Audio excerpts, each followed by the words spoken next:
العالمین الصلاۃ والسلام علی سید الانبیاء والمرسلین اما بعد فاعوذ باللہ من الشیطان الرجیم بسم اللہ الرحمن الرحیم الصلاۃ والسلام علیک یا رسول اللہ وعلی آلک واصحابک یا حبیب اللہ الصلاۃ والسلام علیک یا نبی اللہ وعلی آلک واصحابک یا نور اللہ۔ نبی کریم صلی اللہ علیہ وسلم نے ارشاد فرمایا، مجھ پر درود پاک پڑھو اللہ تعالیٰ تم پر رحمت بھیجے گا۔ صلو علی الحبیب صلی اللہ تعالی علی محمد صلی اللہ تعالی علیہ وسلم صلاۃ و سلام علیک یا سید یا رسول اللہ۔ مدنی چینل کے ناظرین، سلسلہ نور رمضان آپ دیکھ رہے ہیں۔ آج کے ہمارے سلسلے کا موضوع ہے آپ پریشان کیوں ہیں۔ یہ آج کے ہمارے سلسلے کا موضوع ہے۔ آپ بتائیے، اگر آپ کو کوئی پریشانی لاحق ہے تو وہ کیا لاحق ہے اور آپ کیوں پریشان ہیں؟ آپ بتا سکتے ہیں، کالز کے ذریعے ہمارے ساتھ شامل رہ سکتے ہیں۔ ایک بات ہمیشہ یاد رکھیے گا کہ ہر ابتدا کی ایک انتہا ہوتی ہے۔ دن بدلتے رہتے ہیں، حالات بھی بدلتے رہتے ہیں، اور اس کے ساتھ ساتھ انسان کی جو کیفیات ہیں یہ بھی تبدیل ہوتی رہتی ہیں۔ اللہ تبارک و تعالیٰ سے عافیت کا سوال کرنا چاہیے اور اللہ تبارک و تعالیٰ سے خیر بھی طلب کرتے رہنا چاہیے۔ آج کے ہمارے سلسلے میں خصوصیت کے ساتھ ہمارے بہت ہی پیارے مبلغ دعوت اسلامی حافظ بھی ہیں، قاری بھی ہیں، نعت خوان بھی ہیں۔ حافظ اشفاق اتاری مدنی، امیر اہل سنت نے جو لفظ ان کے لیے استعمال فرمایا وہ ہے بلبل گلشن رضا۔ اشفاق مدنی دامت کاظم القدسی آج ہمارے ساتھ خصوصی طور پر شامل ہیں۔ انشاءاللہ اشفاق بھائی کے مدنی پھول بھی ہوں گے، اور اس کے ساتھ ساتھ دیگر مبلغین بھی ہیں، ان کے مدنی پھول بھی سلسلے کے اندر شامل رہیں گے۔ اللہ تبارک و تعالیٰ اپنی رحمت سے ہماری پریشانیوں کو دور فرمائے۔ آئیے ابھی تلاوت کلام پاک سماعت فرمائیے۔ صلو علی الحبیب صلی اللہ تعالی علی محمد۔ الحمد للہ رب العالمین والصلاة والسلام علی سید المرسلین۔ فرمان مصطفیٰ صلی اللہ تعالی علیہ وآلہ وسلم، نیت المؤمنی خیر من عملی، یعنی مسلمان کی نیت اس کے عمل سے بہتر ہے۔ میٹھے میٹھے اسلامی بھائیوں، جتنی اچھی نیتیں زیادہ، ثواب بھی اتنا زیادہ۔ اس لیے میں نیت کرتا ہوں کہ حصول ثواب کے لیے اللہ و رسول عز و جل و صلی اللہ تعالی علیہ وآلہ وسلم کی اطاعت کرتے ہوئے تلاوت کروں گا۔ آپ سبھی تلاوت قرآن کریم کی تعظیم کی نیت سے جب تک ہو سکے نگاہیں نیچی کیے، دو زانو بیٹھیے، اور مزید یہ بھی نیت کیجیے کہ رضائے الہی کے لیے حکم قرآنی پر عمل کرتے ہوئے کان لگا کر خوب توجہ کے ساتھ اور اپنے اختیار میں ہوا اور دل میں اخلاص پایا تو حکم حدیث پر عمل کرتے ہوئے اشک باری کرتے ہوئے تلاوت سنوں گا انشاءاللہ عز و جل۔ صلو علی الحبیب صلی اللہ تعالی علی محمد صلی اللہ علیہ وسلم۔ اعوذ باللہ من الشیطان الرجیم،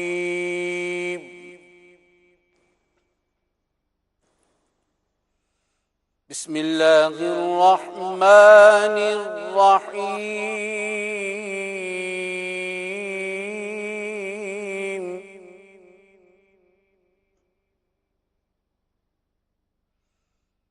فَإِذَا بَلَغْنَ أَجَلَهُنَّ فَأَمْسِكُوهُنَّ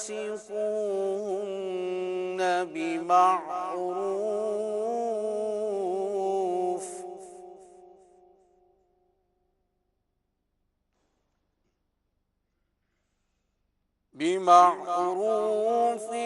أَوْ فَارِقُوهُنَّ بِمَعْرُوفٍ وَأَشْهِدُوا ذَوَيْ عَدْلٍ مِّنكُمْ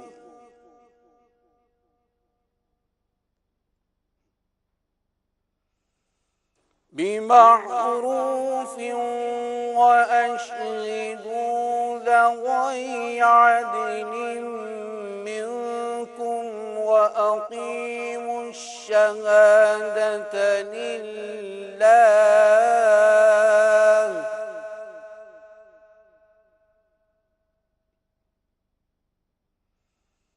ذَلِكُمْ يُوعَظُ بِهِ مَنْ كَانَ يُؤْمِنُ بِاللَّهِ وَالْيَوْمِ الْآخِرِ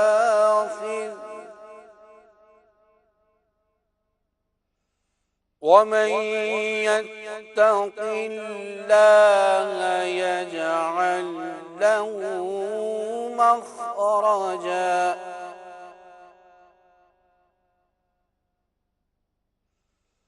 ويرزقه من حيث لا يحتسب ومن يتوكل على الله فهو حسبه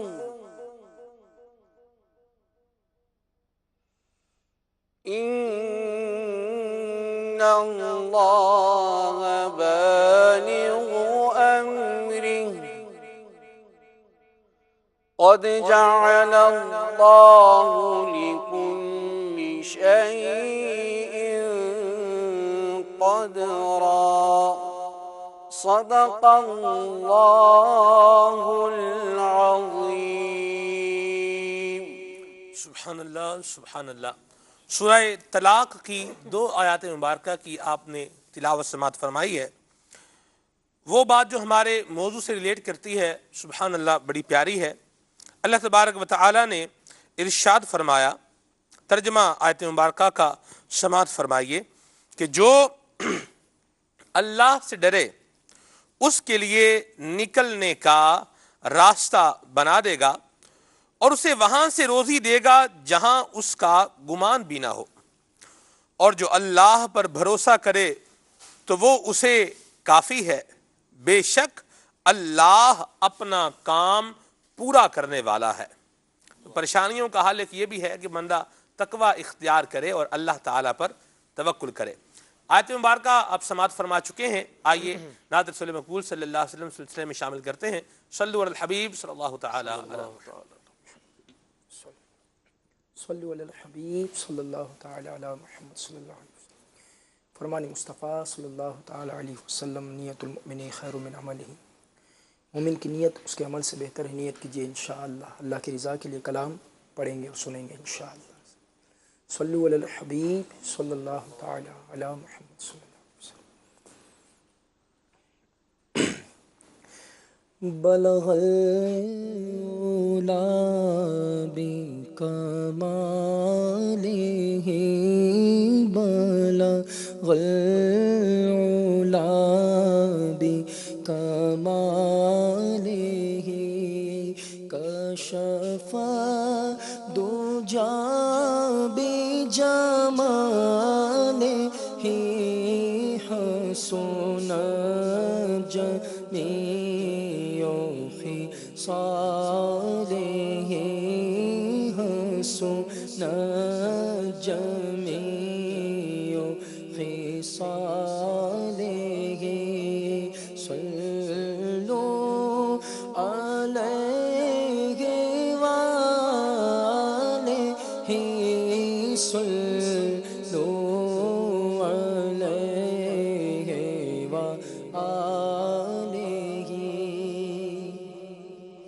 جسے چاہا در پہ بلا لیا، جسے چاہا در پہ بلا لیا، جسے چاہا اپنا بنا لیا، جسے چاہا اپنا بنا لیا، جسے چاہا در پہ بلا لیا، جسے چاہا در پہ بلا لیا، جسے چاہا اپنا بنا لیا، جسے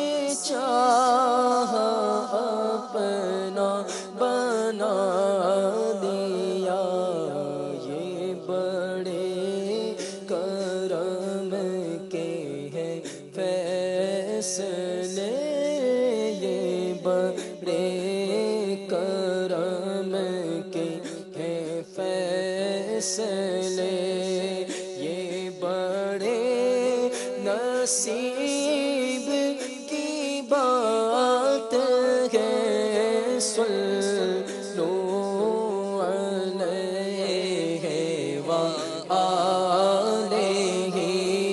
صلو علیہ وآلہ صلو علیہ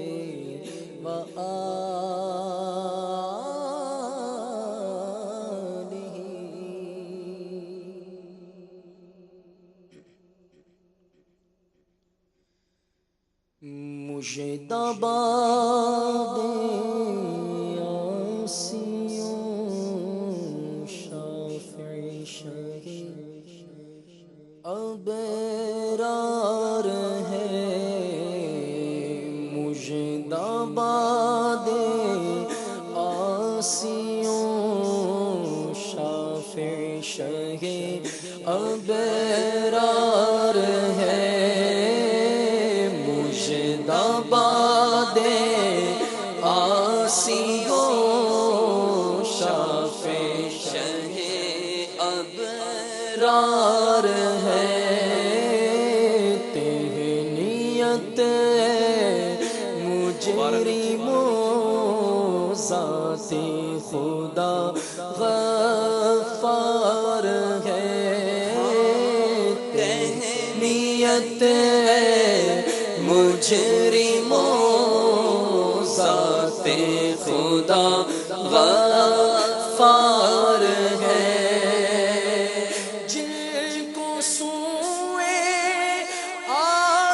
آسمان پھیلا کے جل تھل بھر دیے جن کو سوئے آسمان پھیلا کے جل تھل بھر دیے جن کو سوئے آسمان پھیلا کے جل تھل بھر دیے صدقہ الہاتھوں کا پیارے صدقہ الہاتھوں کا پیارے ہر کو بھی درکار گیا صدقہ الہاتھوں کا پیارے پیارے صدقہ الہاتھوں کا پیارے ہم کو بھی درکار ہے جن کو سوئے آسمان پھیلا کے چل تھل بھر دیے جن کو سوئے آسمان پھیلا کے جل تھل بھر دیے صدقہ الہاتھوں کا پیارے صدقہ الہاتھوں کا پیارے ہم کو بھی ہاتھ جس سمت اٹھا غنی کر دیا موج بحر سخاوت پہ لاکھوں سلام صدقہ الہاتھوں کا پیارے پیارے صدقہ الہاتھوں کا پیارے ہم کو بھی درکار ہاں صدقہ الہاتھوں کا پیارے ہم کو بھی درکار ہے چاند شک ہو پیڑ بونے جانور سجدہ کرے چاند شک ہو پیڑ بونے جانور سجدہ کرے چاند شک ہو پیڑ بونے جانور سجدہ کرے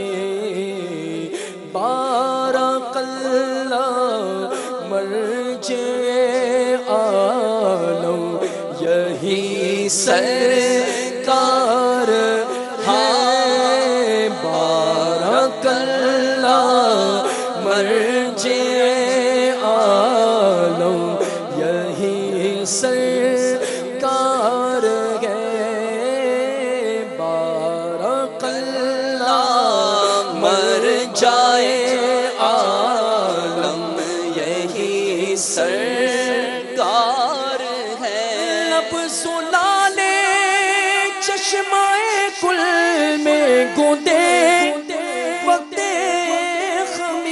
خمیل سلالے چشمہ کل میں گوندے وقت خمیل مرد زندہ کرنا ہے جان مرد زندہ کرنا ہے جان تم کو کیا دشوار ایک دل ہمارا کیا ہے آزار اس کا کتنا تم نے تو چلتے پھرتے مردے جلا دیے ہیں مرد زندہ کرنا ہے جان مرد زندہ کرنا ہے جان تم کو کیا دشوار ہے گورے گورے پاؤں چمکا دو خدا کے واسطے گورے گورے پاؤں چمکا دو خدا کے واسطے نور کا تڑکا ہو پیارے نور کا تڑکا ہو پیارے گور کی شب تار ہے نور کا تڑکا ہو پیارے گور کی شب تار ہے کچھ کچھ اٹھیں گے نغمات رضا سے بوستا گونج گونج اٹھیں گے نغمات رضا سے بوستا کیوں نہ ہو کس پھول کی کیوں نہ ہو کس پھول کی مدحت میں وامل قارگاہ کیوں نہ ہو کس پھول کی مدحت میں وامل اے رضا جانے آنا دل تیرے نغموں کے نثار اے بلبل باغ مدینہ تیرا کہنا کیا ہے گونجے گونج اٹھیں گے نغمات رضا سے بوستا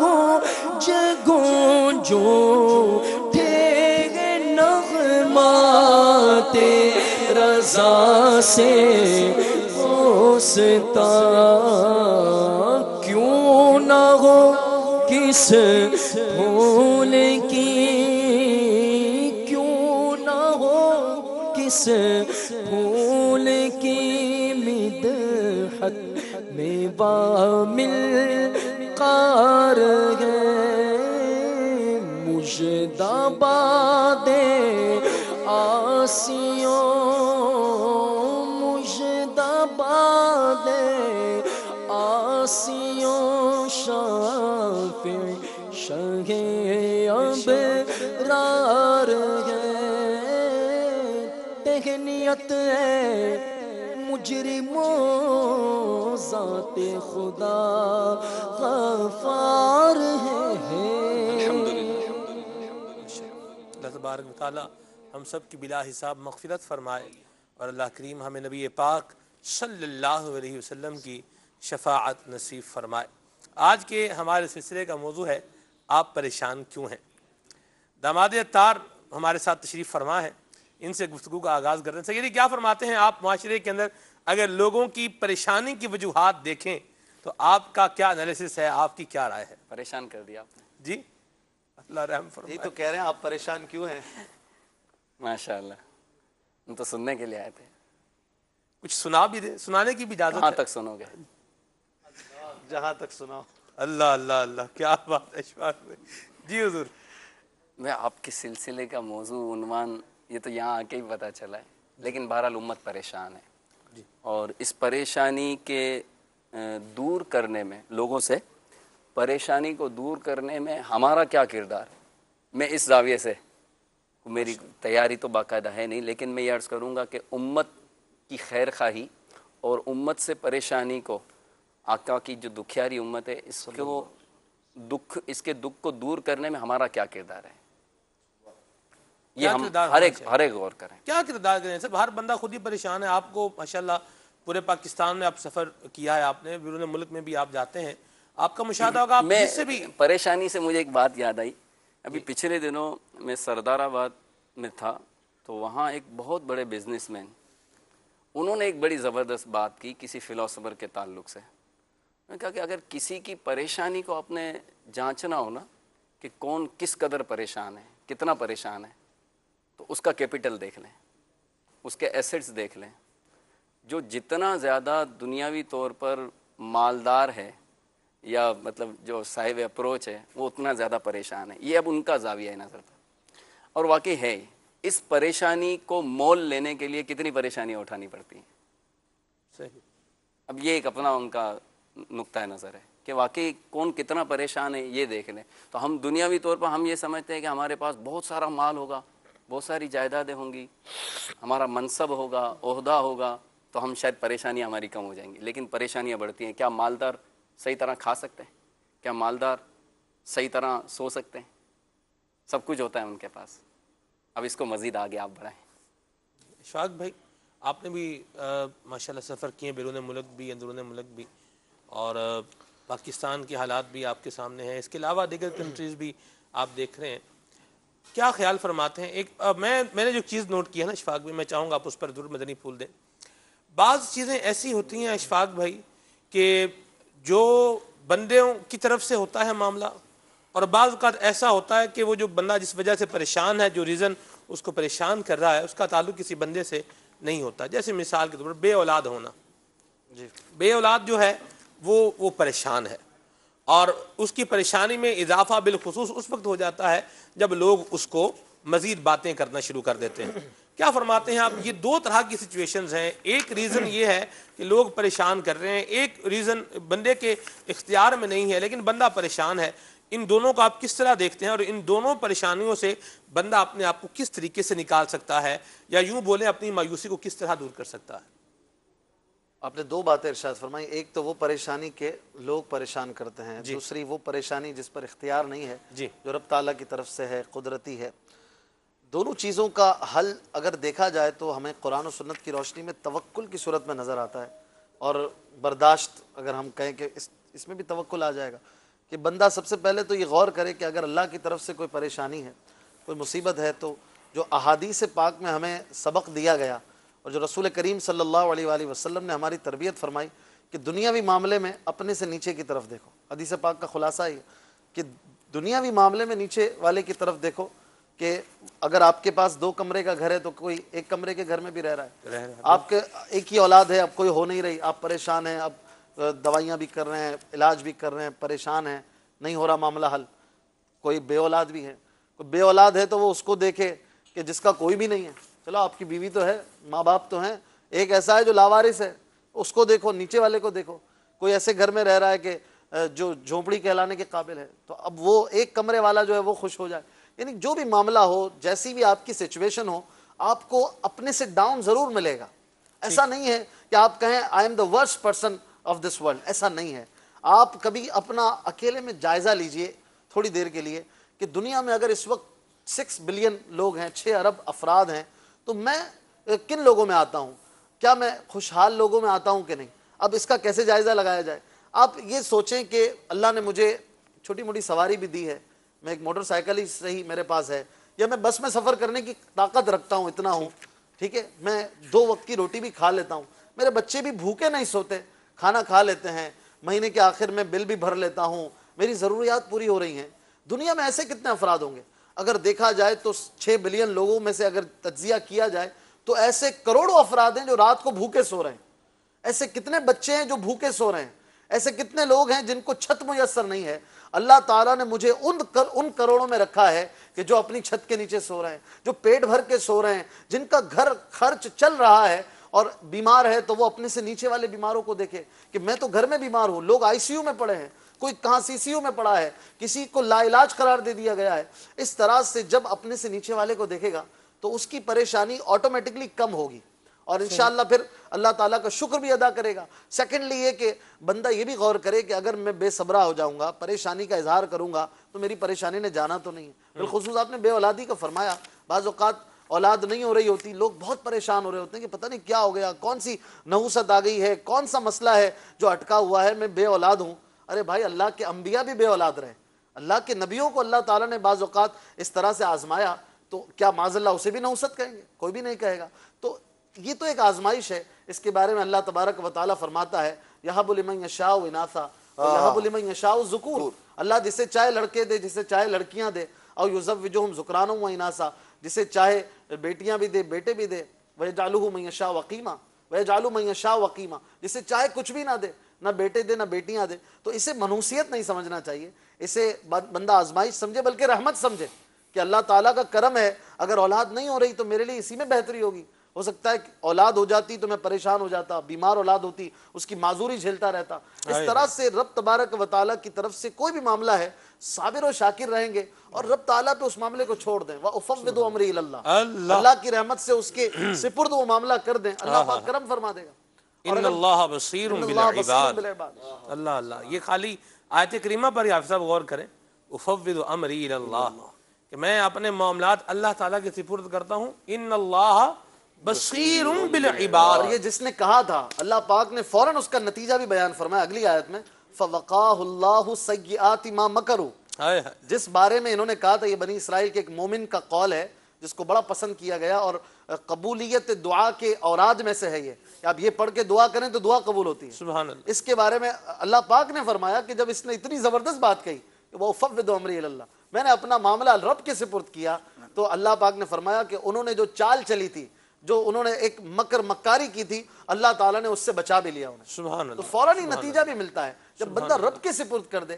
جب آپ کا مسئلہ پھنسا ہوا ہو اور آپ کسی منسٹر کے حوالے کر دیں، اب آپ چین سے سوتے ہیں خیر ہے یار، اب اتنے بڑے آدمی کے حوالے کر دیا ہے، وہ میرا مسئلہ حل کر دے گا. جب آپ اپنا معاملہ رب کے سپرد کر دیں، جب رب تعالیٰ کے سپرد آپ کر دیں گے، تو پھر آپ کا مسئلہ حل کیسے نہیں ہوگا انشاءاللہ. آپ سمجھتے ہیں کہ بہت بڑی بات ہے، کیسے حل ہوگا یار، یہ کیسے ہوگا، اتنا قرضہ چڑھ گیا ہے یار، اتنا بڑا پرابلم ہو گیا، نکلے گے کیسے؟ ارے بھائی، وہ آپ کے لیے بہت بڑا مسئلہ ہے، رب تعالیٰ کے لیے نہیں ہے. آپ اس کو اس مثال سے سمجھیے.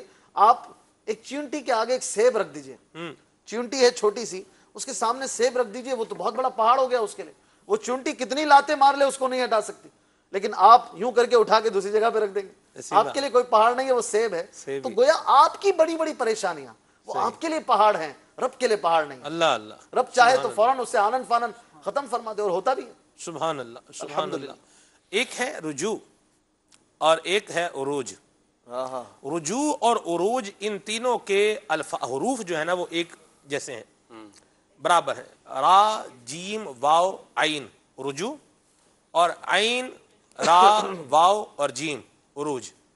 چار حروف ہیں دونوں میں. تو کہنے والے نے بڑی پیاری بات کہی. سلسلہ کھلے آنکھ صلی اللہ کہتے کہتے میں کسی مبلغ نے کہا، اس نے کہا کہ جب آپ رجوع الی اللہ لائیں گے، جب آپ اللہ کی بارگاہ میں رجوع لے آئیں گے، جھک جائیں گے، تو اللہ تعالیٰ آپ کو عروج عطا فرمائے گا. پریشانیاں دور کرنے والی ذات یہ اللہ تعالیٰ کی ذات ہے. ہم غور کر لیں مدنی چینل کے ناظرین کہ ہم اللہ تبارک تعالیٰ کی بارگاہ میں رجوع جو ہے یہ کتنا لا رہے ہیں، اللہ کریم کی بارگاہ میں ہماری حاضری کا رجوع کیا الی الخلائق تو ہے، جی رجوع الی الخالق بھی ہو جائے اللہ اللہ ماشاء اللہ تو کیا ہی بات ہو جائے، جیسا رجوع الی الخالق ہونا چاہیے. جی اللہ تعالیٰ کی طرف رجوع ہو. افراد دنیا میں لوگ ہم جاتے ہیں پریشان ہوتے ہیں، کبھی کسی کے پاس جائیں گے کبھی کسی کے پاس جائیں گے، وہ بندہ بعض اوقات اپنی کہانی ایسی سنائے گا کہ آپ خود پریشان ہو جائیں گے کہ یہ کتنی پریشانی میں ہے. اس کی زندہ مثال حافظ صاحب میں ایک دفعہ ہاسپٹل میں گیا، مدنی چینل کے سلسلے کی ریکارڈنگ کے لیے گیا تھا، تو وہاں سے میں گزرا، بچوں کا وارڈ تھا، وہاں سے گزرا اور وینٹیلیٹر اس کے باہر لکھا ہوا تھا، اس وارڈ کے باہر وینٹیلیٹر لکھا ہوا تھا. ہم وہاں سے گزر گئے، اوپر گئے، نفسیاتی وارڈ تھا، وہاں پر ریکارڈنگ ہوئی اور لوگ حافظ صاحب بسترے ڈال کے وہاں باہر، یہ سول ہاسپٹل کی میں بات کر رہا ہوں، بسترے ڈال کے اشفاق بھائی، پنجابی میں کہتے ہیں پیڑا حال تے بانکے دیاڑے، اللہ محفوظ فرمائے، اللہ ان کے حق میں بہتری فرمائے، عافیت والا معاملہ فرمائے، جن کے بچے بیمار ہیں اللہ ان کو صحت عطا فرمائے. لیکن لوگ یوں پڑے ہوئے ہیں صاحب، مطلب زمین پر بستر ہے، باپ بیچارہ گھوم رہا ہے پھر رہا ہے، ایک چھوٹا سا بچہ اٹھایا ہوا تھا کسی نے، وہ پیکی ہوتی ہے نا اشفاق بھائی، اس کے اندر تھا اور وہ اس کو لے کے بیچارہ بھاگ رہا تھا. یہ میں نے دیکھا حافظ صاحب. نسخہ ہے، بہت زبردست نسخہ ہے جو آپ نے کہا نا.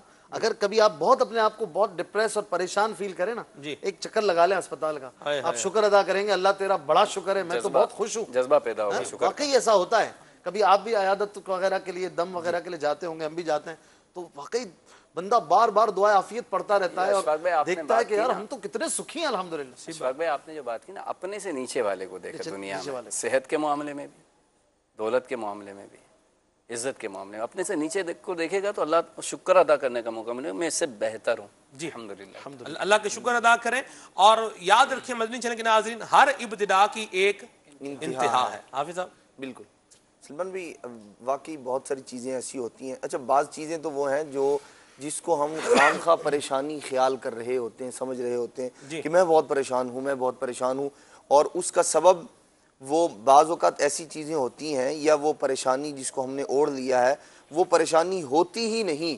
وہ پریشانی اس لیے نہیں ہوتی کہ اس کا حل نہ تو اس پریشانی میں مبتلا ہونا اپنے سبب سے تھا اور نہ اس سے باہر نکلنا اپنے سبب سے ہے، بلکہ بعض اوقات وہ اللہ تبارک تعالیٰ کی جانب سے ایک آزمائش ہوا کرتی ہے اور اس پر صبر کر کے بندہ اس آزمائش سے باہر آ سکتا ہے. زندگی کے اندر بہت سارے معاملات ایسے ہوتے ہیں، بعض اوقات آدمی شکوہ شکایت کر رہا ہوتا ہے، جیسے آپ نے ابتدا میں ایک مثال پیش کی کہ اولاد کا نہ ہونا.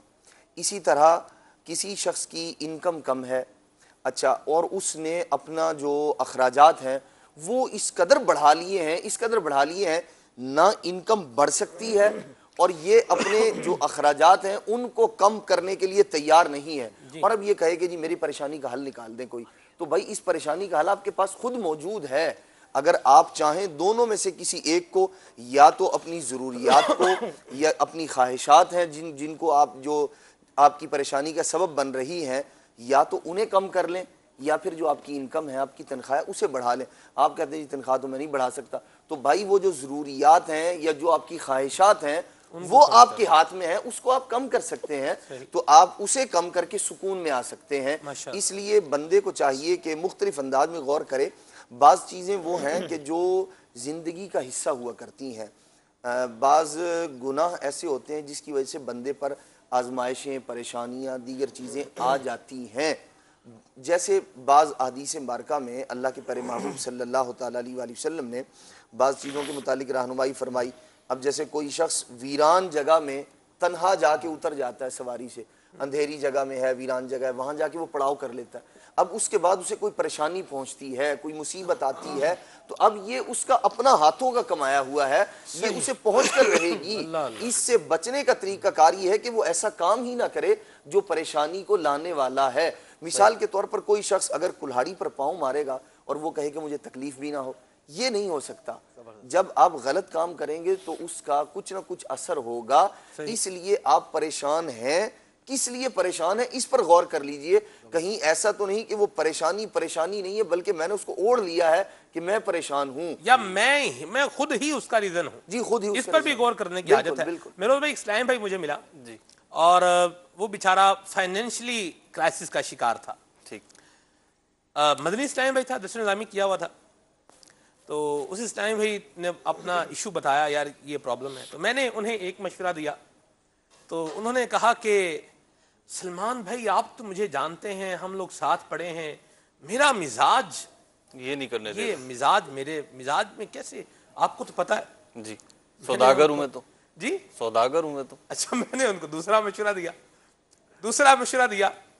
انہوں نے کہا آپ تو مزاج میرا سمجھتے ہیں، یہ میرے مزاج میں آ نہیں سکے گا، چل نہیں سکے گا. میں نے ان کو تیسرا مشورہ دیا. اور میں آپ کو مزے کی بات بتاؤں، میں نے 8 سال ان کے ساتھ پڑھا ہے، میں جانتا ہوں ان کو.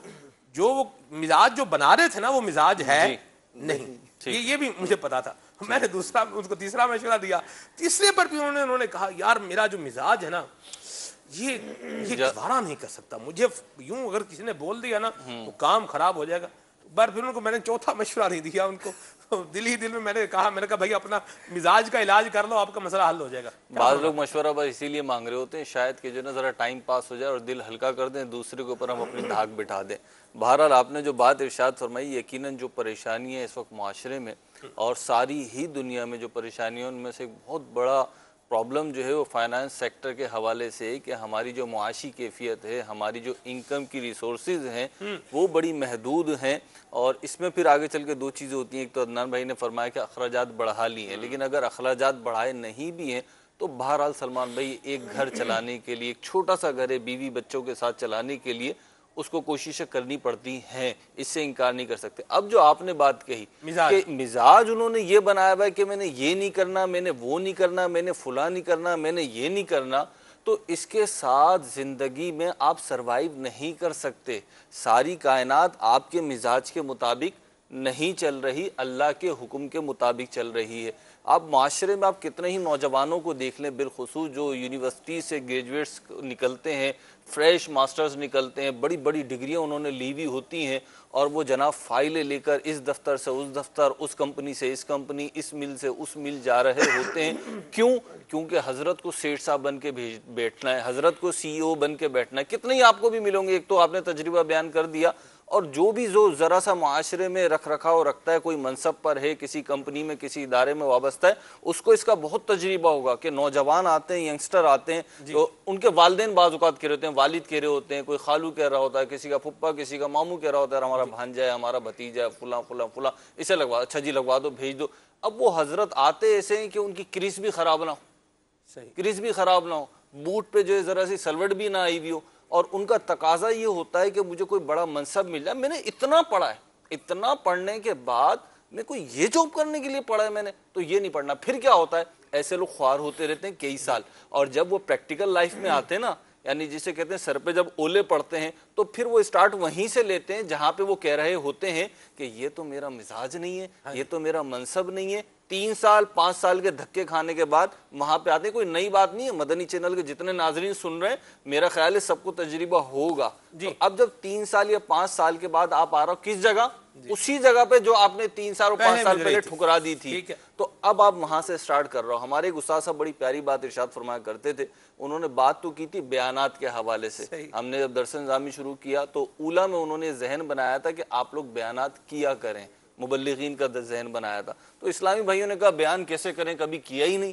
تو انہوں نے کہا ایک بات ذہن بنا کے رکھو کہ 10 سال بعد بھی جب پہلی دفعہ بیان کرنے کھڑے ہو گئے نا، تو جو سچویشن آج ہونی ہے وہ 10 سال کے بعد بھی ہونی ہے، تو کیوں نہ آج ہی اس کو فیس کر لیں. تو پریکٹیکل لائف میں آپ جتنے بھی سلمان بھائی بڑے لوگوں کو دیکھ لیں نا، کاروباری حوالے سے بھی، ان کا ذرا انٹرویو تو کریں جا کے، ان سے پوچھے تو کہ جناب آج آپ آفس بنا کے ٹھاٹ باٹ سے بیٹھے ہوئے ہیں صوفے کے اوپر، اور ایک بیل بجاتے ہیں، خادم آ جاتا ہے، پیون آ جاتا ہے، جناب کافی لے آؤ، جناب چائے لے آؤ، جناب کولڈ ڈرنک لے آؤ، جناب کھانا گرم کر دو، اور یوں کر دو اور منہ کر دو، آرڈر چل رہا ہے. ایک بندہ آ جاتا ہے آپ کا فائل لے کر، سر سائن کر دیں. آج جو آپ کا یہ اسٹیٹس بنا ہے اس کے پیچھے آپ کی کتنی محنت ہے. تو سلمان بھائی اس کی اسٹرگل اتنی ہوتی ہے. ایک صاحب کے پاس میں بیٹھا ہوا تھا مارکیٹ میں، تو اس سے پچھلے دن کسی وجہ سے کراچی میں بہت سارے لوگوں نے چھٹیاں کی تھی، تو اب ان کا کام تھوڑا لیٹ ہو گیا تھا. تو وہ مجھ سے کہنے لگے کہ مہروز اب دیکھو کل آ کے نا روئیں گے. کاریگروں کو کہہ رہے تھے، کہنے کل آ کے کہیں گے کام نہیں ہے، پیسے نہیں ہے، یوں نہیں ہے، وہ نہیں ہے. تو بھائی آج کس نے تمہیں عید منانے کے لیے کہا تھا؟ کام والے دن کس نے عید منانے کے لیے؟ پھر انہوں نے ایک بات کہی سلمان بھائی، انہوں نے کہا کہ دیکھو جوانی ہم پر بھی آئی تھی اور ہم پہ بھی دیوانوں والی ہی جوانی آئی تھی، لیکن اللہ کی رحمت سے ہم نے حقائق کا ادراک کیا، ہمارے بزرگوں نے بڑوں نے بتایا، کام پر بٹھایا، اور پھر ہم نے کام کو اوڑھنا بچھونا بنایا۔ وہ بتانے لگے کہ جب ہمارے دوست پکنک منانے جاتے تھے نا اور کہتے تھے چلو ہم ساحل سمندر جا رہے ہیں تم بھی چلو، تو بات ہے چٹکلوں والی، شاید ہنسی آ جائے، لیکن آپ دیکھیں اس بندے کا آج اسٹیٹس ہے مارکیٹ میں۔ اس نے کیا کہا؟ اس نے کہا میں انہیں کہتا تھا کہ ایک شاپر اور بوتل لے جاؤ اور سمندر میری یہیں پہ لے آنا بھائی، کیونکہ میں کر رہا ہوں کام، تھوڑی سی ریت بھر کے لے آنا اور پانی بھر کے لے آنا، میں سمندر کو یہیں کام کرتے ہوئے ایزیوم کر لوں گا۔ تو سلمان بھائی بات یہ اس کی جو وہ اسٹرگل ہے نا کہ وہ بیچارہ نہیں گیا، جائز ناجائز جانا چاہیے تھا نہیں جانا چاہیے تھا، ابھی یہاں پہ یہ بات نہیں کر، اس نے بہرحال ایک سیکریفائس کیا ہے، قربانیاں دی ہیں، پھر مقام پہ پہنچا ہے۔ تو ہمیں بھی چاہے آپ کوئی بھی اسٹیٹس رکھتے ہیں، اور یہ صرف معاشی حوالے سے نہیں ہے، ہر حوالے سے ہے، اور اس کا خیال کرنا چاہیے۔ آپ کچھ فرما رہے ہیں؟ خود کردہ راج ہے علاج نیس۔ بعض اوقات ہم نے خود بھی ایسی وہ جو لائف گزاری ہوتی ہے بعد میں پچھتانا پڑ جاتا ہے، جیسے کہ ہمارے پیارے آقا صلی اللہ علیہ وآلہ وسلم نے نصیحت کے مدنی پھول عطا فرمائے کہ 5 سے پہلے غنیمت جانو۔ جی، اس میں بڑی پوری زندگی کا احاطہ گویا پیارے آقا نے فرما دیا ہے صلی اللہ علیہ وسلم کہ 5 سے پہلے غنیمت جانو۔ جی، صحت کو بیماری سے پہلے، جوانی کو بڑھاپے سے پہلے، دولت کو تنگ دستی سے پہلے، اور فرصت کو مصروفیت سے پہلے، زندگی کو موت سے پہلے۔ اب ہم نے جوانی بھر جو ہے نا وہ اس طرح کے کام کیے بیٹھے ہیں، سگریٹیں پی رہے ہیں اور کوئی ایک ٹکے کا کام نہیں کیا۔ اب پتہ چلا بچے بڑے ہونے لگے، اب وہ ذمہ داری ہماری بڑھ گئی، اب وہ بھی مطالبے کرتے ہیں، وہ کہتے ہیں کیا باپ تو کام چور ہے ہمارا، اب وہ چھوٹے تھے تو کچھ نہیں کہتے تھے، اب وہ سر پہ پڑتی ہے تو یار اب کو کام ڈھونڈنے نکلتے ہیں۔ تو یہ جو ہے نا اپنے اب اپنے جو معاملات ہیں وہ خود سے خراب کیے ہیں۔ بعض اوقات جوانی میں بالکل مجھے ایک بہت بڑی شخصیت ملی، میں نام نہیں لیتا ہوں ورنہ پوری دنیا یوں سمجھ لیجیے ان کو جانتی ہے، بہت بڑے وہ فنکار ہیں، چلے میں اتنا کہہ دیتا ہوں۔ انہوں نے مجھے ایک بار کہا، وہ کافی ایجڈ ہیں، تو انہوں نے ایک پرسنل گیدرنگ تھی، مجھے کہنے لگے اشفاق بھائی، یوں پیٹ پہ ہاتھ پھیر کے، ہم نے اپنا بیڑا غرق کر لیا یار۔ انہوں نے کہا کیا ہو گیا حضرت؟ کہا بس ہم نے زندگی بھر جو ہے نا جوانی میں روزانہ باہر کھا کھا کے اپنا حال خراب کر لیا ہے، 2 بار تو میرا بائی پاس ہو چکا ہے، اور میرے یہ تو میرا وہ مسئلہ، تو میں بیمار ہو گیا۔ تو اب ساری زندگی خود ایڈمٹ کر رہے تھے کہ ساری زندگی جوانی میں وہ جو ہے وہ باہر کا کھاتے رہے، اور یہ جس طرح کا فوڈ کلچر ہے جس میں ہم جی رہے ہیں، فاسٹ فوڈ، اور جس طرح سے امیر علیہ سنت ہماری تربیت فرما رہے ہیں کہ جوانی سے پرہیز کرو، احتیاط کرو، تو انہوں نے کہا کہ ہم نے نہیں کیا ایسا، آج ہم پریشان ہیں، اتنی بیماریاں لے کے گھوم رہے ہیں۔ تو اگر ابھی سے ہم پریشانی سے بچنا چاہتے ہیں، بڑھاپا اچھا گزارنا چاہتے ہیں، اور ایک ہیلدی لائف چاہتے ہیں، تو کھانے پینے میں احتیاط کریں، اپنے کاموں میں احتیاط کریں، سونے جاگنے کی روٹین اچھی رکھیں، اور اس طرح سے جیسے ماشاءاللہ آپ بھی آج کل بڑی زبردست احتیاطیں کر رہے ہیں، نہ سحری میں کچھ کھا رہے ہیں، نہ افطار میں کچھ کھا رہے ہیں، بلکہ یہ بھی تو ایک زبردست گفتگو کرتے ہیں۔ میں چاہ رہا ہوں راشد بھائی سے بھی کچھ متنی پھولنا لے لیں۔ جی، باری آئے گی راشد بھائی کی حضور۔ ہاں جی، پریشان نہ ہو رہے ہوں، جی باری کر کے یہ بھی لے لیں۔ پریشان نہ ہو نشانوں کا نشان مٹتا نہیں، موضوع پریشانی ہے نا، ان کی پریشانی بھی دور کر دی جائے۔ چلے جی، دور کرتے ہیں۔ مزاج کی بات ہوئی جیسے ابھی میروز بھائی کے ساتھ بھی، تو میں ایک بندے کے مزاج کے بارے میں مجھے کسی نے کہا، انہوں نے کہا ان کا مزاج یہ ہے کہ ان کو شور جو ہے نا وہ بڑا اریٹیٹ کرتا ہے، تو ان کو گلی میں کتے بھونکنے پر بھی نا ان کو ایشو ہوتا ہے، اور وہ فون کرتے ہیں چوکیدار کو، بھی گلی میں کتے بھونک رہے ہیں ان کو یہاں سے، اور رکھا ہوا ہے کہ بھئی فلان جگہ پہ کتوں کو چھوڑ کے آنا ہے۔ یہ طریقہ کار۔ آپ یہ بتائیں کہ جب ہم اپنا مزاج اتنا مشکل بنا لیں گے تو پھر مطلب چوکیدار کی ڈیوٹی میں شامل ہے؟ جی جی بالکل، چوکیدار کی ڈیوٹی میں شامل ہے کہ اگر کتے گلی میں بھونک رہے ہیں تو ان کتوں کو دوسری گلی کے کونے جہاں سے آواز بھی نہ آئے، جی ہاں جی، جہاں سے آواز بھی نہ تو سلائی نہیں، یہ بھی ساتھ میں ہے جی، سلائی دینا پڑتا۔ اب یہ سنائیں بگائیں، طریقہ کوئی دم تو آپ بتائیں۔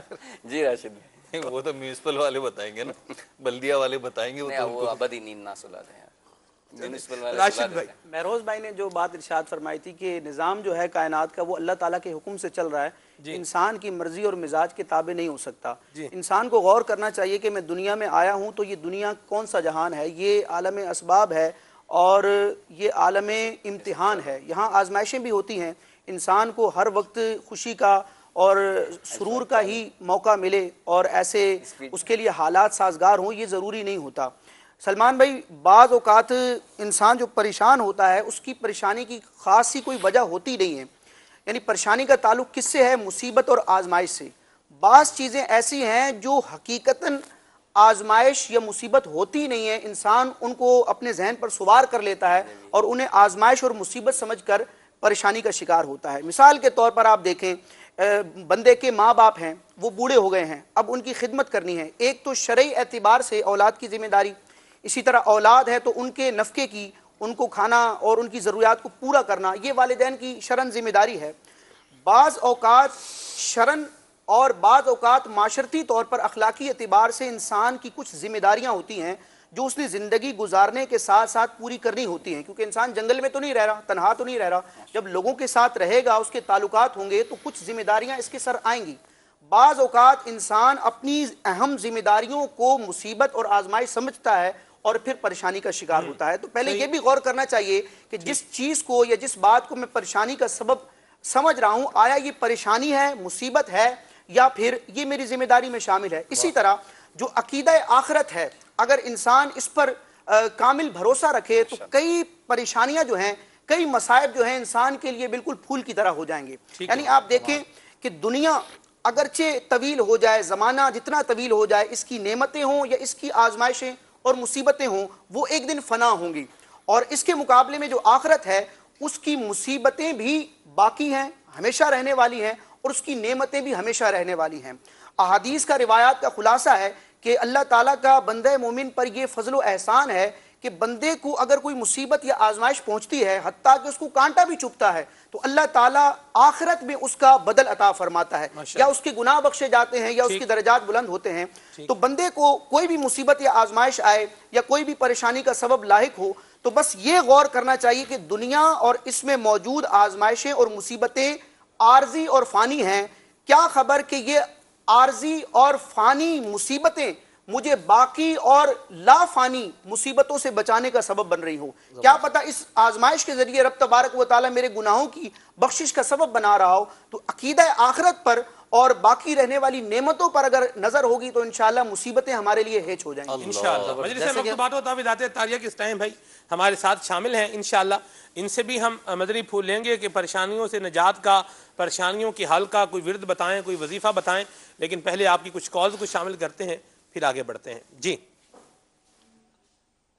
سلمان بھائی، آپ لوگ کہہ رہے ہیں کہ پریشانی کی حالت میں پریشان نہیں ہونا چاہیے، تو جب آئی پریشانی ہے تو بندہ پریشان ہی ہوگا، تو پریشانی کی حالت میں کیا بندے کو خوش ہونا چاہیے، مسکرانا چاہیے؟ کیا ہاں میں پریشان ہوں، تو کیا فرماتے ہیں آپ؟ جی ہاں جی، انگلش میں کہتے ہیں ٹربل ان ٹربل، پریشانی میں پریشان ہونا۔ تو پریشانی میں پریشان ہونے سے تو پریشانی ختم نہیں ہوتی، بلکہ اس کو فیس کرنا پڑتا ہے۔ عظیم لوگ جو ہوتے ہیں اور جو کمزور لوگ ہوتے ہیں، میں اس کی وضاحت کر دوں۔ دیکھیں، پریشانی میں پریشان ہونا مہروز بھائی نے کہا فلسفیانہ بات ہے، لیکن اس کا آسان اور جسے یوں کہہ لیں کہ ایک مفہوم عام سمجھنے کے لیے یہ ہے کہ پریشانی کے عالم میں ہاتھ پاؤں کانپنے لگ جائیں، بندہ حواس باختہ ہو جائے، سمجھ نہ آئے کیا ہو گیا، تو اس سے اپنے آپ کو بچا کر اس پریشانی سے آگے کیسے آنا ہے، اس طرف آئیں۔ بات کا مقصد جو ہے نا وہ بالکل یہی ہوتا ہے کہ ایک مثال ہے، پھر وہ فلسفی گھروں میں دیکھیں، اگر گھروں میں دیکھیں، کہیں پہ بھی دیکھیں، ایک ایکسیڈنٹ ہو گیا، اب کیا ہوتا ہے روڈوں پہ آپ دیکھیں کئی دفعہ ایسا مشاہدہ ہو ہی جاتا ہے، باب المدینہ میں اتنا ٹریفک کے حادثات بھی ہوتے ہی رہتے ہیں کہ ٹریفک میں حادثہ ہوا ہے، اب جو ہے نا 20 لوگ مل کے شور مچا رہے ہیں، یہ کرو، یہ کرو، یوں کرو، یہ دیکھی بھالی بات ہے، لیکن کوئی اس وقت یہ نہیں کر رہا کہ اللہ کے بندوں، اس بندے کا ایکسیڈنٹ ہوا ہے، یہ زخمی ہوا ہے، خون بہ رہا ہے، ہڈی ٹوٹ گئی ہے، اس وقت کرنا کیا ہے؟ ایمبولینس والے کو اگر وہی آپ والی بات کہ ہاتھ پیر پھلا کے بیٹھ جائیں گے، چیخم پکار شروع کر دیں گے تو حل کچھ نہیں نکلے گا، ہٹو بچوں کے نعروں سے اس کو کچھ نہیں بچنا۔ اس کو اس وقت کرنا کیا ہے؟ اس وقت بھی کوئی جو ہے نا تحمل مزاج شخص آتا ہے، سمجھ بوجھ والا آتا ہے، وہ کہتا ہے بھائی پہلے اسے گاڑی میں ڈالو، پہلے اسے ہاسپٹل لے کر چلو، بہت بڑی اور تعداد جو ویڈیو بنا رہی ہوتی ہے وہ ویڈیو بھی پریشانی کا سبب بنتی ہے، وہ تو بالکل ہی بیچارے وہ ہیں نا جو غافل ہیں، نچلا طبقہ ہے۔ لیکن بہرحال پریشانی میں جو پریشانی والی بات انہوں نے کی نہیں ہونا چاہیے، تو کیا کرنا چاہیے؟ اپنے حواس بحال رکھیں، ہاتھ پیر نہ پھلائیں، اس کو اب فیس کریں کہ اب کیا کرنا ہے مجھے، اس سے باہر کیسے آنا ہے، اس سے باہر کیسے آنا ہے۔ حضرت عبداللہ بن مبارک رحمۃ اللہ تعالیٰ علیہ ایک دفعہ ان کے اوپر پریشانی آئی تو کچھ لوگ آئے اور ان کی تعزیت کرنے لگے، تو ایک شخص جو آیا اس نے بڑی پیاری بات کی حضرت عبداللہ بن مبارک سے، اس نے کہا کہ حضرت آپ وہ کام کریں جو عقل مند لوگ پہلے دن کرتے ہیں اور بیوقوف لوگ تیسرے دن کرتے ہیں. انہوں نے پوچھا وہ کیا؟ تو کہا اس پر صبر کریں اور اس کا تدارک کریں, اس کا حل ڈھونڈیں. عقل مند لوگ فوری طور پر جب پریشانی آتی ہے تو صبر کرتے ہیں اور اس کا حل ڈھونڈتے ہیں, اور بیوقوف لوگ 3 دن کے بعد یہ کام کر رہے ہوتے ہیں. چلیں جی, اللہ ہمارے حال پہ رحمت فرمائے, عافیت والا معاملہ فرمائے. حافظ صاحب آپ کو یاد ہے بلڈنگ میں آگ لگی؟ بالکل بالکل, میں یاد کروانے لگا تھا کہ آپ وہ واقعہ سنائیں. صبح کے وقت جب ہم ایک جگہ گئے تو کچھ لوگ ناشتہ کرنے کے لیے کہیں پر تھے ہم, ہاں جی, اور شور ہائے کار مچی. اشفاق ہم بھی گئے, دھواں بلڈنگ سے بلند ہو رہا ہے اور بجلی کی تاروں میں شارٹ سرکٹ ہے, اور جی, اور مطلب بہت دھماکے ہو رہے ہیں اور آگ جل رہی. لوگ کھڑے ہیں دیکھ رہے ہیں بلڈنگ جی, نہیں ہم تو باہر ہی تھے, دیکھ رہے تھے کیا ہو رہا ہے. پھر وہاں پر جو ہے نا وہ 118 پر فون کیا کہ الیکٹرک کا جو آفیشیل نمبر ہے اس پر فون کیا, ان کو بتایا کہ ہم فلاں بلڈنگ پر فلاں جگہ پر ہم کھڑے ہیں اور یہاں یہ آگ لگی ہوئی ہے, آپ کو دھماکوں کی آواز بھی آ رہی ہوگی, تو آپ بجلی یہاں کی بند کر دیں. فون کرنا تھا بھائی صاحب, تقریباً 3 منٹ کے اندر اندر وہ بجلی انہوں نے بند کی جی, اور وہ جو معاملہ خطرناک بن رہا تھا تو وہ کافی امن میں آ گیا. تو یہ ٹربل کی بات جو میروز بھائی نے کی, تو اس مصیبت سے باہر کیسے آنا ہے اس پر اگر غور ہو تو کافی مسائل آسان ہو سکتے ہیں. مجلس مکتوبات و تعویذات طاریہ کے اس ٹائم ہمارے ساتھ ہیں. حضور کوئی ایسا وظیفہ عطا فرمائیں کہ میں یہ تو نہیں کہہ سکتا مصیبتیں آئیں نا, لیکن اگر آئیں تو پھر وہ دور بھی ہو جائیں. بسم اللہ الرحمن الرحیم. سلمان بھائی, اس حوالے سے بہت ہی پیارا وظیفہ ہے میرے شیخ طریقت امیر علیہ سنت کا رسالہ 40 روحانی علاج مع طبی علاج. اس میں ایک وظیفہ ہے کہ جو اللہ پاک کا صفاتی نام یا قہارو یا قہارو یا قہارو 100 بار پڑھ لیا کرے, انشاءاللہ عز و جل اس کی مصیبت اور پریشانی آسان ہو جائے گی. ٹھیک ہے جی, اور اس کے علاوہ بھی کوئی وظیفہ بتائیں. ایک تو ہو گیا یا قہارو, جی, اس کے علاوہ ہے کہ اللہ پاک کا صفاتی نام یا قادرو یا قادرو یا قادر, روزانہ 41 بار 41 ٹائم اول آخر 11 بار درود پاک کے ساتھ پڑھ کر اللہ کے بارگاہ میں دعا کیا کرے اپنی مشکلات اور پریشانیوں کے حل کے لیے. انشاءاللہ عز و جل مشکلات اور پریشانیاں نہیں آئیں گی. چلیں جی, اگر آئیں تو اللہ تبارک تعالیٰ ان سے نکلنے کی بھی توفیق عطا فرمائے اور مالک ہمارے حال پہ رحمت فرمائے. آپ کی کال شامل کرتے ہیں پھر آگے بڑھتے ہیں. جی, محمد چراغ چشتی اتاری, جوہانسبرگ ساؤتھ افریقہ سے بات کر رہا ہوں. ماشاءاللہ بہت ہی پیارا سلسلہ چل رہا ہے, نور رمضان. سلمان بھائی سے عرض یہ ہے کہ جب آپ پریشان ہو جاتے ہو تو آپ سب سے پہلے کیا کرتے ہیں, اس کے بارے میں کچھ مدنی پھول فرما دیجیے گا. السلام علیکم ورحمۃ اللہ وبرکاتہ. دیکھیں میں کیا کرتا ہوں, اس کی بجائے میں آپ کو بتاتا ہوں. حضرت پریشان ہوتے ہیں ایوب, جی ظاہر سی بات ہے, کیوں نہیں, پرابلمز آتے رہتے ہیں اور کچھ ایسے ہوتے ہیں جو زندگی کا حصہ بن جاتے ہیں. جی, اللہ عافیت والا معاملہ فرمائے. بہرحال حضرت سیدنا ایوب علیہ السلام پر جب پریشانی آئی تو آپ نے جو کہا, اللہ تبارک تعالیٰ نے قرآن کریم میں اس کو بیان فرمایا. آپ نے کہا انما اشکو بسی و حزنی اللہ. حضرت یعقوب علیہ السلام کہ میں اپنا جو ہے وہ جو دکھ ہے اور میرا جو رنج ہے یہ میں اللہ کریم کی بارگاہ میں اس کا معاملہ عرض کرتا ہوں. اللہ کریم کی ذات ہے جو مصیبت دور کرنے والی ہے. مجھے کسی اللہ والے نے بات کہی اور بہت پیاری بات کہی.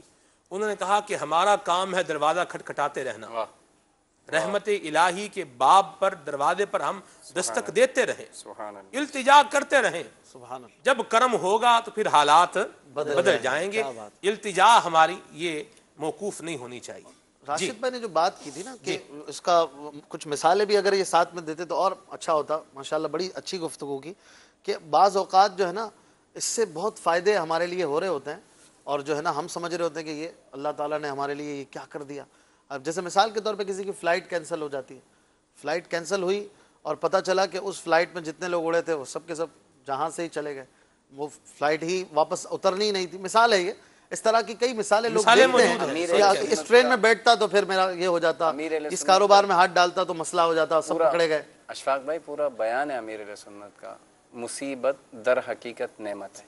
بہت پرانا بیان ہے اور یہ ایسی نعمت ثابت ہوتی ہے بعض اوقات. سلمان بھائی ایک کتاب میں نے ایک واقعہ پڑھا اور بڑا ہی امیزنگ تھا کہ ایک شخص کے سر میں درد ہوا. وہ غیر مسلم تھا اور اس کا ایک مسلمان دوست بھی تھا, لیکن غیر مسلم کے سر میں درد ہوا اور شدید درد ہوا. سفر میں تھے تو اس نے اپنے مسلمان دوست سے کہا کہ میرے سر میں شدید درد ہے. تو اس مسلمان دوست نے اس کو آیت الکرسی پڑھ کے دم کر دیا. اچھا, ہونا یہ ہوا قرآن تو قرآن ہے, اس کی برکت ظاہر ہوئی. اور بہرحال اس کے بھی سر کا درد میں کمی آ گئی. جب کمی آئی تو یہ حیران ہو گیا کہ یہ کیا چیز تھی. اس نے بتایا یہ اللہ کا کلام ہے, مسلمان اس پہ ایمان رکھتے ہیں, اور اس نے قرآن کریم کی ترغیب دی. تو اس نے بولا مجھے پڑھنا ہی ہے. پڑھنے کے لیے لیا, اور نتیجہ یہ ہوا کہ کافی عرصے تک جب وہ پڑھتا رہا, کیونکہ ایک برکت تو ظاہر ہو ہی چکی تھی نا جو اس کی ذات سے ریلیٹڈ تھی, پڑھتا رہا, اسے اسلام سمجھ میں آ گیا, اسے ایمان سمجھ میں آ گیا, اور وہ اپنے دوست کے پاس آیا اور کہا یار یہ کتاب بڑی پیاری ہے اور سچی کتاب ہے, مجھے اس پہ ایمان لانا ہے. تو پھر وہ کلمہ پڑھ کے مسلمان ہو گیا. جب یہ واقعہ میں نے پڑھا تو میں سوچ میں پڑ گیا کہ دیکھیں اس کے سر میں درد ہوا. جس وقت اس کے سر میں درد تھا تو اسے تو ایسے ہی لگ رہا ہوگا کہ شاید سب سے بڑی مصیبت یہی ہے, میں بہت پریشان, سب سے بڑی تکلیف یہی ہے. لیکن اب دیکھیں اس کے حق میں یہ جو مصیبت تھی, یہ جو تکلیف تھی, ایک طرح سے نعمت, ایک طرح سے کیا بالکل نعمت بن گئی, اور دائمی نعمت بن گئی کہ آخرت کے دائمی عذاب سے بچ جائے گا. بعض اوقات پیٹرول ختم ہو گیا, بائک لے کے کھڑے ہوئے ہیں, ارے یار لیٹ پہنچے, پتہ چلا تھوڑی دیر جلدی پہنچنا نا تو میں اس حادثے کا شکار ہو جاتا, اس جگہ پہ یہ ہوا تھا, اس جگہ پہ لٹ رہے تھے, ڈاکو کھڑے تھے, بہت کچھ ہوتا ہے اس طرح. اللہ معاف کرے, یہ ڈاکوؤں کی تو, ڈاکو بھی جب جال بچھاتے ہیں نا اشفاق بھائی تو بڑا مضبوط جال بچھاتے ہیں. دوبارہ اللہ تعالیٰ سے عافیت کا یہ ذہن بن جائے نا, اللہ جو کرتا ہے بہتر فرماتا ہے, یہ ذہن بن جائے, زندگی جو ہے نا وہ اچھی ہو جاتی ہے, کوئی بہتری ہوگی ڈیفینیٹلی. اس طرح ہوتا ہے. میں آپ کو ایک واقعہ سناؤں, ہمارے ناظرین کی دلچسپی کا بھی ہو سکتا ہے سامان ہو. ایک بادشاہ تھا, اس کا ایک وزیر خاص تھا, اس کے ساتھ ساتھ رہتا. ٹھیک ہے, یہ سلسلہ جاری تھا. ایک دن بادشاہ صاحب جو تھے, بادشاہ سلامت, وہ سیب کاٹ رہے تھے, اور کاٹتے کاٹتے بادشاہ کی انگلی کٹ گئی. بادشاہ کو تکلیف ہونے لگی. بادشاہ پھر بادشاہ ہوتے ہیں بڑے نازک مزاج, انگلی تو ایسے ہوتی ہے جیسے گردن کٹ گئی. وہ ذرا چیخنے چلانے لگا. وزیر نے کہا جناب اللہ جو کرتا ہے بہتر کرتا ہے. بادشاہ کو غصہ آ گیا کہ میری انگلی کٹ گئی ہے, تجھے نصیحتوں کی پڑی ہے. کہا خبردار اس کو جیل میں ڈال دو, قید کر دو. اس نے کہا ٹھیک ہے, اللہ جو کرتا ہے بہتر کرتا ہے. جیل میں چلے گئے. بادشاہ سلامت شکار پہ نکلے. ادھر شکار کرتے کرتے کرتے راستہ بھول گئے, اور کہیں ایسے جنگل میں چلے گئے کہ نہ کوئی ساتھی, نہ وہ وزیر خاص, اس کو تو خود ہی جیل میں ڈالا تھا. اب وہ بیچارہ پریشان اور گھوم رہا ہے, بھوک بھی ہے, پیاس بھی ہے. ایسے میں اسے جنگلیوں نے گھیر لیا, اور جنگلی اٹھا کے اپنے سردار کے پاس لے گئے کہ جناب ایک ہمیں بندہ ملا ہے, اس کی تو قربانی کریں گے, اس کو ہم کاٹیں گے, کھائیں گے, وغیرہ وغیرہ. تو اب بادشاہ کو تو اس کے تو ہوش اڑ گئے کہ اب کیا ہوگا میرا.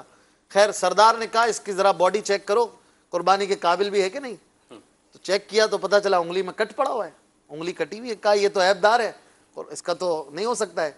کہا اچھا چلو بھائی چھوڑ دو. بادشاہ تو حیران, وہ کٹ نے اس کو بچا لیا.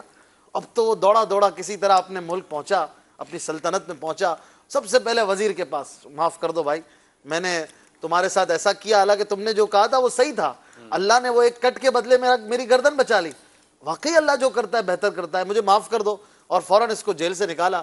اس نے کہا بادشاہ سلامت آپ شرمندہ نہ ہو, اللہ جو کرتا ہے اچھا کرتا ہے. اگر آپ کو انہوں نے چھوڑ دیا تو آپ کو چھوڑا تھا, آپ کے ساتھ ساتھ تو میں ہی ہوتا ہوں. اگر میں بھی آپ کے ساتھ ہوتا تو مجھے تو کٹ نہیں پڑا تھا, میری تو گردن جانی تھی. آپ نے مجھے جیل میں بند کیا, اللہ نے یہی اچھا کیا کہ میری جان بھی بچا لی, آپ کی جان بھی بچا لی. یہ ہو سکتا ہے مصنوعی واقعہ ہو, لیکن سمجھنے کی کیسی بات ہے کہ بعض اوقات ایک کٹ پہ ہم رو رہے ہوتے ہیں, ایک جیب کٹتی ہم رو رہے ہوتے ہیں, کیا پتہ یہ جیب نہیں کٹتی, گولی لگنی تھی, وہ جیب سے اللہ نے بچا لیا. بعض اوقات وہ سر پھٹنا ہوتا ہے, وہ سر درد سے بدل جاتا ہے. تو اللہ تبارک و تعالیٰ جو کرتا ہے بہتر کرتا ہے. سلمان بھائی وہ شعر ہے نا, تندیے باد مخالف سے نہ گھبرائے عقاب, یہ تو چلتی ہے تجھے اونچا اڑانے. پیارے مبلغ معمولی سی مشکل پر گھبراتا ہے, دیکھ حسین نے دین کی خاطر سارا گھر قربان کیا. اللہ اللہ سبحان اللہ. جی کالز. میں ہند کے سر ویراول سے جاوید عرض کر رہا ہوں. ماشاء اللہ سلسلہ نور رمضان بہت ہی پیارا ہے, اور آج کا ٹاپک ہے آپ پریشان کیوں ہوں. تو میں اس بات پر پریشان ہوں کہ میں ٹیلرنگ کام کرتا ہوں, اور یہ کام الحمدللہ اچھا بھی ہے, لیکن رمضان المبارک میں جو مجھ سے جتنا ہوتا ہے اتنا کام لیتا ہوں, لیکن جو کچھ دوست لوگ ہوتے ہیں جو پہچان والے ہیں وہ زبردستی کپڑے دے جاتے ہیں اور میں پہنچ نہیں پاتا. اس وجہ سے میں بہت پریشان رہتا ہوں. تو کیا انہیں کیا کہا جائے, کس طرح سمجھایا جائے؟ تو حاجی حسان ہی بتائیں گے کیا کہا جائے. معذرت میں سن نہیں پایا. ٹیلر کو زبردستی کپڑے دے جاتے ہیں کہ بس سینے دوست اباب ہے, میں پہنچ نہیں پاتا, کیا کروں. ان کی تو پریشانی آج کل تو ان کی پریشانی کا سیزن ہے. ہاں یہ ٹیلروں کی سیزن بھی ہے, پریشانی کا بھی ہے. جواب دیجیے, آپ کو فرمایا. کیا ہے ہند والے جواب دیجیے. احتیاط کرنی چاہیے اور کیا کہ جو پریشان ہو رہا ہے اگر واقعی ہمارے کسی عمل سے تو اس کو پریشانی سے بچایا آپ یہ کہیں گے کہ اپنے سوٹ چھوڑ دے نہ سیئیں, خود بھی تو سیتے ہوں گے نا اپنے, اور دوستوں کے سی دیں. یہ تو جس کے اوپر ہے آپ نے مجھے پریشانی سے بچا لیا, جزاک اللہ. جو لوگ پریشانی کا سبب بن رہے ہیں, جیسے بعض لوگ انڈرسٹوڈ ہیں سوال سے جو ظاہر ہے کہ بعض لوگ وہ ہیں جن کا ہر سال یا مطلب ہر سیزن میں اس طرح کا طریقہ کار ہوتا ہے, تو ان کو بھی ان پر رحم کھانا چاہیے کہ ایک مسلمان بھائی ہماری وجہ سے آزمائش میں آ رہا ہے, مروت میں بیچارہ منع بھی نہیں کر سکتا اور اپنی نیند بھی قربان کر رہا ہے, دیگر معاملات بھی کر رہا ہے, تو انہیں چاہیے وقت سے یہ کام ان کے سپرد کر لیں. اور ان کو یہ چاہیے کہ یہ جب معلوم ہے, جیسے مثال کے طور پر میرا آپ سے ایک تعلق ہے اور مجھے پتا ہے سلمان بھائی نے مجھ سے یہ کام کروانا ہی ہے, انڈرسٹوڈ ہے, عادت بھی ہے اور مطلب کئی سالوں سے معمول میں بھی ہے, تو پھر مجھے بھی اس کے لیے اپنے آپ کو پہلے سے تیار کر لینا چاہیے. میں ایک آدھ سوٹ کم کر لوں, لوگوں سے کم لے لوں تاکہ وہ معاملہ جو ہے وہ برابر ہو جائے. تو دونوں کو ایک دوسرے کا احساس کرنا چاہیے. سلمان بھائی امیر اہل سنت کی سوچ دیکھیے یار, پریشانی کا ذکر کس کے آگے کر رہے ہیں, یعنی اور کوئی ہوتا ہے نا پریشانی کسی سے تو شیئر کرتا ہے, اور جس سے محبت ہوتی ہے نا اس کو پریشانی نہیں بیان کرے گا تو کس کو کرے گا. اور امیر اہل سنت کی سوچ دیکھیے, نثر میں تو اتنی دیر سے بات ہو رہی رہتی, نظم میں سنیے. امیر اہل سنت فرماتے ہیں, گھٹائیں غم کی چھائیں دل پریشان, یا رسول اللہ گھٹائیں غم کی چھائیں دل پریشان, یا رسول اللہ تم ہی ہو میرے درد و دکھ کا درمان, یا رسول اللہ نگاہیں لطف و رحمت کے ہے خواہاں, یا رسول اللہ ہماری مشکلیں ہو جائیں آسان, یا رسول. امیر اہل سنت کے پورے کلام پورے دیوان کو اٹھا لیجئے, ایک شعر آپ کو ملے گا جو فارسی میں, سنیے.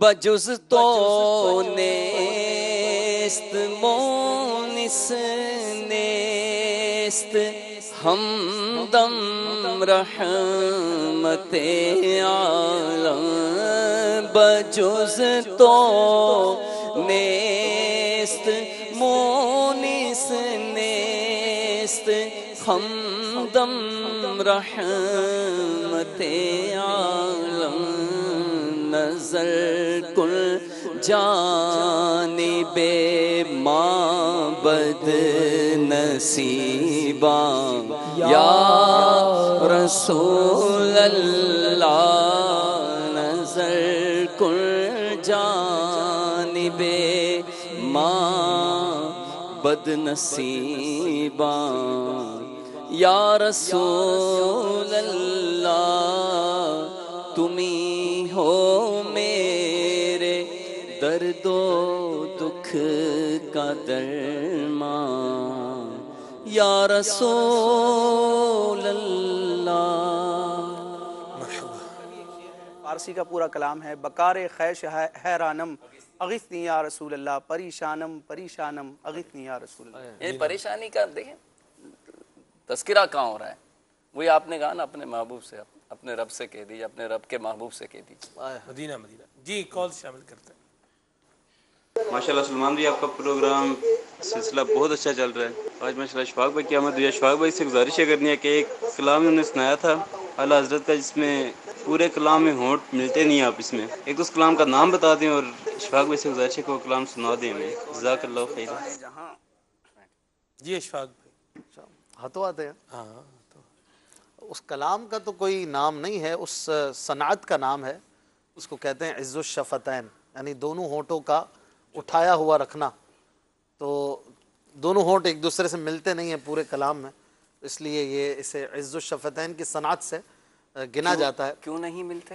یعنی ایسے الفاظ آپ نے استعمال فرمائے ہیں کہ جس میں ہونٹوں کا ایسے حروف استعمال فرمائے کہ ہونٹ نہیں ملتے، جیسے با ہے، با بولتے ہوئے ہونٹوں نے ایک دوسرے کو چومنا ہے، میم میں بھی ہے، اس طرح سے لام میں بھی ہے، لام میں بھی ہے۔ تو یہ جو ہے نا اس میں لام جو ہے نا وہ لام بولتے ہوئے نہیں آئے گا، لیکن جب لام جملے میں استعمال ہوگا تو پھر نہیں ہوگا، یعنی تب ہونٹ نہیں ملیں گے۔ جیسے سلطان ہے نا، سلطان میں لام ہے مگر ہونٹ نہیں ملے گا۔ تو کلام ہے سید کونین سلطان جہاں ذل یزداں شاہدیں عرش آستاں، تو یہ طویل کلام ہے، ہدایت کے بخشش میں بہرحال نہیں ملتا، تو انشاءاللہ یہ پڑھ لیں اگر آپ۔ اچھا ہماری ہدایت کے بخشش میں آ گیا یہ، اچھا یہ سوم کے کلام ماشاء اللہ چند اشعار سنا دیجیے، سنا دو۔ صلو علی الحبیب صلی اللہ علیہ وسلم۔ سید کونین سلطان جہاں، سید کونین سلطان جہاں، سید کونین سلطان جہاں، ذل یزداں شاہدی عرش آستاں، ذل یزداں شاہدی عرش آستاں، کل سے اعلیٰ کل سے اعلیٰ کل کی جان، کل سے اعلیٰ کل سے اعلیٰ کل کی جان، کل کے آقا کل کے ہادی کل کی شان۔ اگر عز الشفتین نہ بنانا ہوتا تو میرا خیال ہے اعلیٰ حضرت یہاں سب لفظ سب استعمال فرماتے، سب کے آقا سب سے اعلیٰ، لیکن چونکہ با میں وہ صنعت باقی نہیں رہے گی تو اس کا آلٹرنیٹ آپ نے کتنا کمال کر لیا، کل، کل کا معنی سبھی ہے، کل کے آقا کل کے ہادی کل کی شان، ہر حکایت ہر کنایت ہر ادا، ہر حکایت ہر کنایت ہر ادا، ہر اشارت دل نشین و دل نشان، ہر اشارت دل نشین و دل نشان، جس طرح ہونٹ اس غزل سے دور ہے آقا، جس طرح ہونٹ اس غزل سے دور ہے، دل سے یوں ہی دور ہو ہر ظن و زان، دل سے یوں ہی دور ہو ہر ظن و زان، سید کونین سلطان جہاں۔ کیا بات ہے جی ماشاءاللہ آج کا موضوع بہت پیارا ہے۔ سلمان بھائی، میں ایک مسجد کا امام و خطیب ہوں، لوگوں کو نماز کی طرف مائل کرنے کی کوشش کرتے، لیکن یہ بہت بڑی پریشانی کی بات ہے، لوگ آتے نہیں ہیں، اس حوالے سے مدنی پھول عطا فرما دیں۔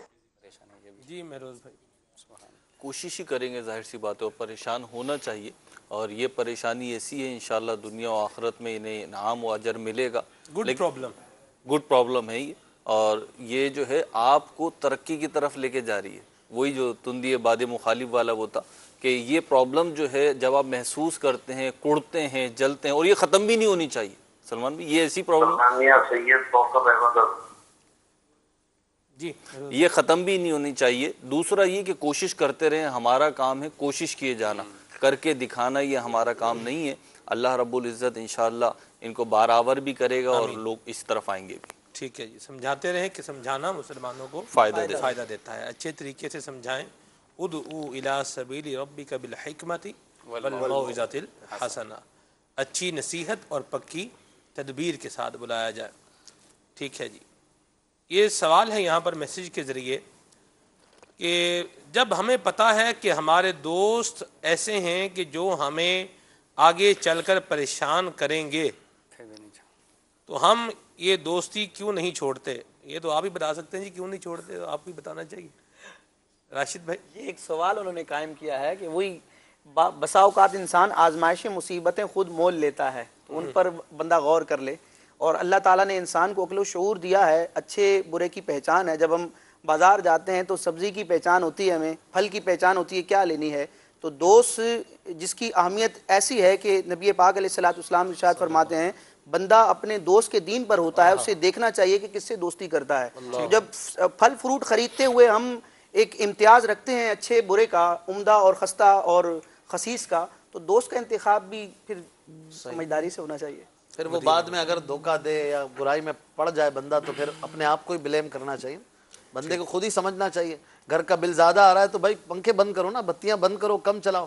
باہر جا رہے ہیں پھر بھی اے سی کھلا چھوڑ کے جا رہے ہیں، پھر کہ بل بہت آ رہا ہے، تو اپنے ہاتھ سے اس کا علاج خود کرے. بعض اوقات سلمان بھائی یہ بھی ہوتا ہے کہ ایک وقتی لذت آ رہی ہوتی ہے، جس قسم کی گیدرنگ ہوتی ہے نا، وہ کچھ مزہ دے رہی ہوتی ہے، ٹائم پاس کروا رہی ہوتی ہے، چٹکلے ہو گئے، ادھر ادھر کی باتیں ہو گئیں، اس ٹائپ کی چیزیں ہوتی ہیں، تو بندہ اس کے اندر جو ہے نا انوالو ہو جاتا ہے، اور وقتی لذت کی وجہ سے جو ہے نا وہ اس کو اپنا لیتا ہے. لیکن پھر آگے چل کے جو اس کو نقصان پہنچتا ہے اس کی تلافی وہ وقتی لذت نہیں کر سکتی. لہٰذا وقتی جو مزہ اور کیفیت آپ کی بن رہی ہے وہ چھوڑ دیجئے. ایسا معاشرے میں عام ہے، بیٹھکیں لگی ہوتی ہیں اور جناب 10 طرح کے کھیل کھیلے جا رہے ہوتے ہیں، اور سب پتہ ہوتا ہے کہ یہ شخص ان برائیوں میں مبتلا ہے. اور پھر ہم دیکھتے ہیں بعض اوقات اس برے شخص کی وجہ سے یہ بیچارہ جو خود برا نہیں ہے یہ بھی پھنس جاتا ہے سلمان بھائی. یہاں تک کہ یعنی دیکھنے میں آیا ہے کہ معاشرے میں بعض اوقات یہ ہوتا ہے کہ دوستی کری کسی سے، اب وہ چور ہے، وہ ڈاکو ہے، وہ بدماش ہے، پتہ تھا، یہ ساری چیزیں پتہ تھی، لیکن اس کے ساتھ دوستی رکھی تو نتیجہ یہ ہوتا ہے جب کبھی اسے پولیس اٹھاتی ہے، کوئی ادارہ اٹھاتا ہے تو غلطی سے اس کا بھی نام آ جاتا ہے کیونکہ یہ اس کی گیدرنگ میں شامل تھا. اب پچھتاتا ہے کہ کاش میں نے اس سے دوستی نہ کی ہوتی. تو لہٰذا پہلے ہی ایسے دوستوں سے کنارہ کش ہو جائیں اور اچھے دوستوں کو اپنائیں. امام اہل سنت کا ایک شعر ہے، اللہ کنویں میں خود گرا ہوں اپنی نالش کروں تجھی سے. انسان کو خود غور کرنا چاہیے دوست کو اتنا اسپیس ہی آپ نے کیوں دیا کہ وہ آپ کے لیے آزمائش کا سبب بنے اور وہ آپ کو سانپ کی طرح ڈسنے لگ جائے. اور پھر اختتام یہی ہوتا ہے، اور انسان کو پھر ہر معاملے میں یہی کرنا چاہیے کہ کس سے کہیے، کیا کیا، کیا ہو گیا، خود ہی اپنے پر ملامت کیجیے. جی سلمان بھائی، آج تو امیر اہل سنت نے جو ایک امت کی بہت بڑی پریشانی دور کرنے کی کوشش فرمائی، اور یہ زیارت بھی کرائیں نا امیر اہل سنت کی. ٹھیک ہے، مدنی چینل والوں کو زیارت کرائیں.